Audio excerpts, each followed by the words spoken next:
Okay, so as we look at the last step in our method, the third step, we're looking at meaning. And in this method, in this step, we're looking at discovering the true meaning, right? So we have the moment that we disconnect from. We have the memory that we're finding out the true cause. And now what's behind everything is the meaning. And so realize that, as we talked about, the nervous system, it keeps you safe. That's its job. But there's no distinction between keeping you safe physiologically and keeping you safe psychologically. So everything is based at this level of your nervous system on survival. It's trying to keep you alive. It's keeping your lungs breathing and your heart beating and keeping you moving and preventing you from dying, literally. The nervous system makes no distinction between preventing those belief systems that you have about yourself of going away as well, which means that it's just as committed, just as diligent in keeping your heart beating and lung breathing, keeping you alive, as it is in keeping your existing belief system intact. But here's the thing, it doesn't necessarily know or understand if your existing belief system is accurate.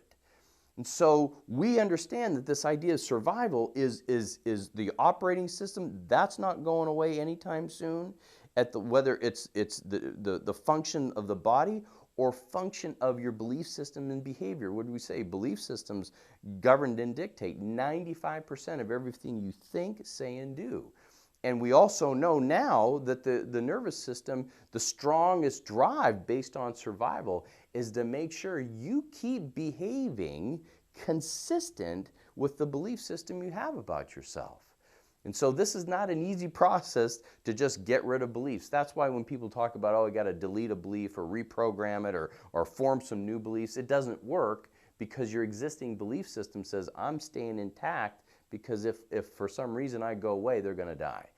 And so, your affirmations and your visualizations and meditations, although they're good modalities, they're still just treating, what we say, symptoms. They're treating the symptom of a limiting belief or a belief that's off track, right? And so survival, you have to keep that in mind as its operating system, keeping you alive and keeping your existing belief system intact. That's why breakthrough is so important. And so now we look at how do we begin to heal this process is we look at self. Because as we said, the thought process at the subconscious only thinks about you. It's very selfish, it's very self-centered because it's trying to keep you alive. But no distinction between your body and your beliefs. The sense of identity, the sense of who you are. And so the cool thing with this is it sort of works with this identity, we call it identity-based healing versus subject-based healing. A lot of people in personal development will tell you or lead you to think that, oh, you have limiting beliefs around money or relationships or purpose or any number of issues that are going on in your life. Well, based on what we know about the human nervous system, that's impossible because your belief system only thinks about one thing, you and your safety. So the idea of duality, of light and dark, high and low, it's not multiple belief systems and belief systems about all these different issues and people and places and things in life. You only have one belief system. Do I believe what's accurate and true about me or don't I? That's it. And ultimately, that's our goal, is to identify what side, what focus, where's your nervous system putting the majority of attention and focus? Who, your higher self or your lower self? And this is, once we've identified that, now we can talk true healing. That's the difference between just retraining a belief system, reprogramming it, looking to do and believe something better or something that serves you, that your head has come up with. And why doesn't that work? Because it's not a head problem. It's your subconscious that believes things.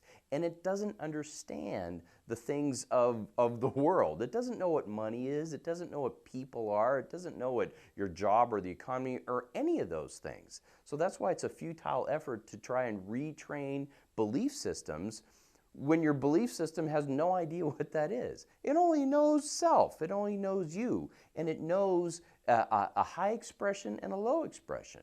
And as we talked before, one of the keys with this process are the emotions. What does it feel like when I think about money and people on all those things? Well, what we're looking for healing from, the emotions, is actually giving us a clue. It's giving us an indication of what areas of life I need healing in. If money stresses me out, well, I need some healing there because I obviously have a belief system that doesn't feel that I can generate the wealth and prosperity that I want. Well, maybe the emotions or the hurt is around relationships. Well, once again, it's not about relationships, it's about me loving myself or being able to be loved. And so it's all has to be centered around the expression or the symptom. What the symptoms of life helps us give us some direction, but it has to be self-directed in how do I sort of flip over the dark to the light. What's really true about me in that experience? What's true and what's accurate? And at the Breakthrough to the Real You event, that's what is discovered. So we're discovering the truth about us and the true meanings, not a made-up meaning or this acceptance of something that's untrue, right? So it's sort of like a quarter. We're flipping the quarter. You don't get rid of your quarter. That's a constant. But are we looking at the heads or the tails, the light or the dark? It's the law of duality. And so ultimately, our ultimate goal with you experiencing the breakthrough at the Breakthrough to the Real You is setting yourself free. This freedom of mind, this freedom of pursuing goals and dreams without the fear, without the apprehension,